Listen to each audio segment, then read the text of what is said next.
જામનગરના ધ્રોલમાં શિક્ષકોની ઘટથી બાળકોના અભ્યાસ પર અસર થઈ રહી છે।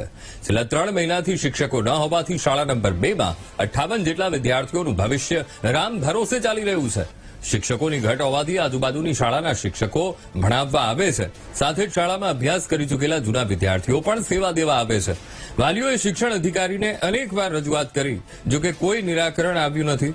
વાલીઓએ કાયમી શિક્ષકની નિમણૂક કરવા વાલીઓએ માંગ કરી છે।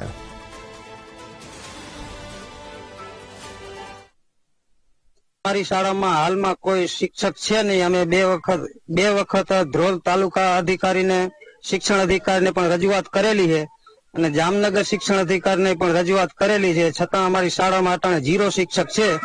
તો આ શાળા સ્કૂલ બંધ કરવાની છે કે ચલાવવાની છે, એની જવાબદારી કોની છે? અને અમારા બાળકોનું ભવિષ્ય બગડે છે, તો આ બાળકોના ભવિષ્ય માટે શું વિચારવાનું? અમે અહીંયા વાડી વિસ્તારમાં રહી છીએ, અમારે અહીંયા કોઈ પ્રાઇવેટ શાળામાં કે મોકલવાની કે કોઈ વાહનની કે કોઈ સુવિધા કઈ થઈ શકે એમ નથી, તો બાળકોના ભવિષ્યનું શું વિચારવાનું?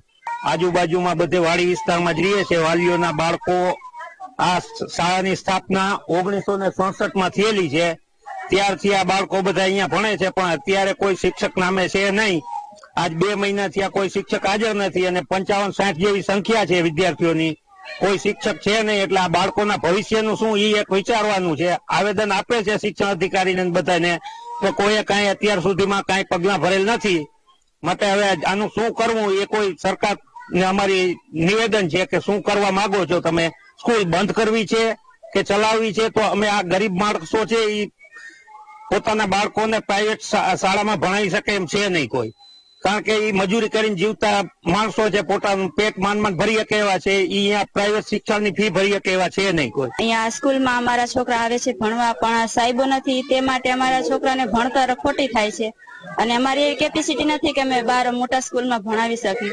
તો અમારે શું કરવું? સાહેબ વગર છોકરાનું ભણતર ન બગડે, અમારે ક્યાં મૂકવા? અમારે ભણવું ન ભણાવવા છોકરાઓને? તમે કયો શું કરવાનું? અહીંયા સાહેબની અપીલ કરી છે તો સાહેબ અહીંયા આવતા નથી, અહીંયા એક સાહેબ પણ નથી।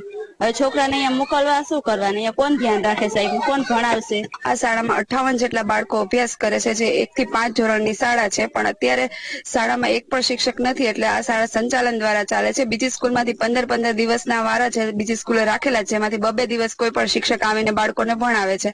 7 તારીખથી આ પરીક્ષા શરૂ થઈ રહી છે, અત્યારે કોઈ રેગ્યુલર શિક્ષક ના હોવાના કારણે શિક્ષણમાં ખૂબ પ્રોબ્લેમ આવી રહ્યા છે। અત્યારે આ શાળામાં 58 જેટલા બાળકો છે, આ બાળકોને અત્યારે પરીક્ષાના કારણે ખૂબ પ્રોબ્લેમ થાય છે ભણવામાં, શિક્ષણમાં। રોજે શિક્ષકો બદલે એટલે બાળકને પણ એની સાથે અનુકૂળ ન આવે। હું માત્ર આ શાળામાં સેવા આપવા માટે આવું છું। હું અહીંયા પહેલા ભણેલી હતી, એટલે આ જ વિસ્તારમાં રહું છું અને બાળકોને સેવા આપવા માટે આવું છું।